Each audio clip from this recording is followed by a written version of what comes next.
Guru SD kan harus semua mata pelajaran dia ngajar. Lalu dia juga harus paham dengan karakter anaknya. Ya. Tetapi kebanyakan guru SD itu yang honor.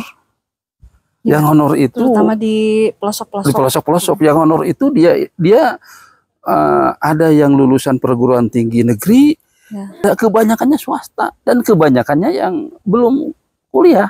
Ini berat nggak? Berat lah. Berarti kan guru dituntut profesional, tapi istilahnya mah belum punya sertifikat. Iya. Rata-rata kan begitu kalau yang betul. Belum kuliah, misalkan baru kuliah, tapi ini maksain ngajar gitu di sekolah-sekolah tertentu. Ya mau nggak mau gimana lagi? Apalagi dengan sekarang penggunaan dana BOS kan lebih ketat, hanya 10% untuk honor. Untuk honor. Itu mau nggak mau sekolah tuh harus mikir gimana caranya untuk mengeluarkan anggaran untuk guru honor, sedangkan di satu sekolah itu tidak semua sekolah punya cukupan guru. Iya, betul. Masih banyak yang kurang. Dan ini yang lebih beratnya gini kan, sekarang ini kita pahamilah bahwa dengan adanya kejadian Kang Deddy Mulyadi tentang karakter tersebut, berarti kan sebenarnya itu sindiran terhadap dunia pendidikan mau tidak mau, ya nggak? Berarti proses pembelajaran di dalamnya itu kurang bagus, ya nggak? Karena berpikirnya berarti proses pembelajaran itu hanya ilmu, sedangkan karakternya terbiarkan atau belum tersentuh benar gitu. Tapi sadar ataupun tidak ya kebanyakan sekarang seperti itu kan. Mau nggak mau harus sinergi antara dunia pendidikan dengan pola asuh di rumah. Jadi kan selama ini kita cenderung kalau anak yang jelek itu yang disalahkannya dunia pendidikan. Padahal ketimpangan dengan pola asuh di rumah juga itu berperan. Betul. Jadi kalau kita mau merubah karakter siswa hanya dengan disekolahkan itu nggak bisa, karena hanya sepertiganya lah ya. Kalau siswa ada di sekolah tuh 2/3 itu ada di rumah. Berarti 30% tanggung jawab sekolah, 60%-nya 70%-nya itu ada di rumah. Iya. Jadi kalau di sekolah itu cenderung menguatkan istilahnya ya harusnya. Terus kebanyakan sekarang ya bukan kebanyakan, emang kurikulumnya seperti itu. Mata pelajaran di sekolah itu kan banyak. Ya enggak? Di SMP aja ada 11. Di SD juga sama kan? Ya. Itu 11. Mata pelajaran kenapa sih tidak dipersempit gitu atau dikecilkan gitu? Ya. Kebayang aja kalau SMP kita sekarang kan anak guru-guru SMP bisa profesional karena per mata pelajaran. Iya, iya betul. Itu pun sekarang kan masih kekurangan kan, banyak kekurangan gitu. Nah sekarang guru SD bayangin semua mata pelajaran mau bagaimana? Iya, jadi guru SD ngajar dikurangi 2 mapel ya, yang PJOK sama yang agama. Yang agama berarti 9 mata pelajaran. Jadi harus dipegang oleh 1 orang guru. Mana harus membina karakternya lagi. Nah akhirnya apa kan? Akhirnya guru itu tidak berpikiran karakter kan akhirnya kan terlalu berat. Iya. Meskipun mau nggak mau lah guru mah pembiasaan berdoa, sholat, itu sudah kemudian biasa literasi itu dibiasakan. Tetapi kan tidak maksimal, harus ditekankan lagi di rumah. Jadi bagusnya mah memang ada kayak itu buku kendali tuh. Jadi sinkron antara pola asuh di rumah dengan yang dilakukan di sekolah.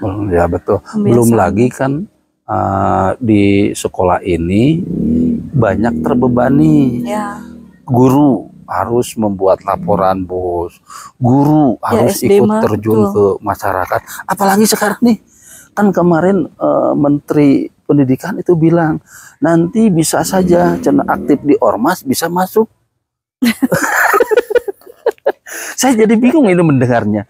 Ini gimana udah? Masih mending kalau misalkan anak bermasalah yang sudah istilahnya guru pihak sekolah sudah angkat tangan minta tolong untuk didisiplinkan misalkan ke aparat masih mending itu Masih mah, mending. dibandingkan dengan ormas. Kalau ormas Dibandingkan guru masuk ormas bisa jadi jam pelajaran itu. iya gitu, dibandingkan dengan begitu gitu. Iya. Karena kalau guru mah mendingan fokus aja di Udah aja ngajar bagaimana ya. bukan hanya ngajar tapi kan Mendidik melatih, ya, mendidik. gitu. Betul, Jadi betul, kan betul.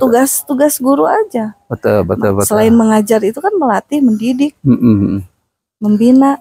Nah, itu aja. Nah, di sini Fokus. berarti kan harus ada apa ya, kesepahaman semua gitu. Bukan hanya memenuhi jam mengajar lah gitu. Iya. Itu kan ujung-ujungnya untuk memenuhi jam mengajar gitu ya. Untuk yang asalnya 20 JP gitu ya. 24 ya. 24 JP sekarang jadi 16, yang lainnya bisa salah satunya di ormas ya, nggak mungkin ya kalau gitu. Iya. Atau udah gini ya. Di sekolah itu, guru itu kadang-kadang bukan hanya mendidik anak, Iya. bukan hanya mendidik anak, tetapi pada saat orang tua dipanggil ke sekolah untuk menyinkronkan pola asuh di rumah, itu kadang-kadang harus mendidik orang tuanya juga. Contoh saja, misalkan anak itu dilarang merokok di sekolah, tetapi di rumah anak dibolehkan untuk merokok oleh orang tuanya. Ya, jadi mau tidak mau kan akhirnya guru melakukan penegasan kepada orang tua. Bisa nggak menyinkronkan? Karena di sekolah itu nggak boleh ngerokok. Kalau misalkan bapak ibu memperbolehkan merokok dan memberikan jatah rokok kepada anak, itu berarti kan bertolak belakang dengan pola asuh yang ada di sekolah. Kemudian di sekolah itu melarang, usia SMP itu kan tidak boleh bawa motor. Ya. Tetapi orang tua ya membolehkan bawa motor. Malah anak nangis-nangis minta motor dibelikan meskipun tidak punya SIM. Kan udah melanggar aturan, melanggar disiplin di sekolah juga. Anak kemana-mana bawa motor. Jadi double ya. Ya, jadi akhirnya kan pada saat ditanya kenapa anak bawa motor ke sekolah, udah disuruh mama. Kan pada saat dipanggil akhirnya, udah gimana lagi alasan karena jauh lah, tidak ada kendaraan lah. Sedangkan zaman sekarang Gojek juga banyak. Jadi intinya itu sekarang banyak sekali orang tua juga yang kalah sama anak. Jadi sekarang itu anak ngatur orang tua, terbalik bukan orang tua ngatur anak. Nah, sampai saat ini anak itu masih nurut sama gurunya. Sampai saat ini gitu. Tapi yang kita lihat di sekolah itu kadang-kadang kalau kita manggil orang tua dengan anaknya, pada saat anak diberi nasihat oleh kita masih dengar. Pas begitu orang tuanya ditanya, anaknya tuh popolotot. Ya, jadi kembali lagi ke topik yang tadi. Ya, sebenarnya ini untuk guru-guru itu, khususnya untuk guru SD, sebenarnya diperlukan guru-guru yang multi talent. Guru-guru yang kuat. Gitu kan, guru-guru yang pendidikannya tinggi gitu ya. Maksudnya pendidikan tinggi itu karena mata pelajarannya berapa mata pelajaran gitu. Betul, karena dia harus pegang beberapa mata pelajaran. Berarti istilahnya harus guru super di situ. Guru super, iya nggak? Salut pokoknya kalau untuk guru SD, karena kan dia ngajar baca, ngajarin baca awal dasar ya. Kemudian dasar-dasar supaya dia bisa mengikuti pembelajaran lebih lanjut itu kan ada di SD. Jadi di SMP, SMA itu kan hanya tinggal melanjutkan. Iya. Tapi di situ juga sekarang ini banyak guru SD yang kosong. Iya. Tidak ada banyak gurunya, yang sudah pensiun. Akhirnya diisi oleh guru tambal sulam. Asal ada guru dulu yang ngajar. Benar itu kenyataan itu. Kenyataan. Memang kalau di kota terpenuhi lah. Kalau di kota, apalagi dengan honor yang menggiurkan. Dengan honor mencukupi. Tapi kalau di daerah-daerah kan itu di bawah 1 juta di bawah kan. 1 juta. Aduh, kasihan sekali ya. Nah, ini berarti kan sebenarnya ini harus merubah bagaimana sih pemerintah bisa menghadirkan guru-guru yang sebenarnya.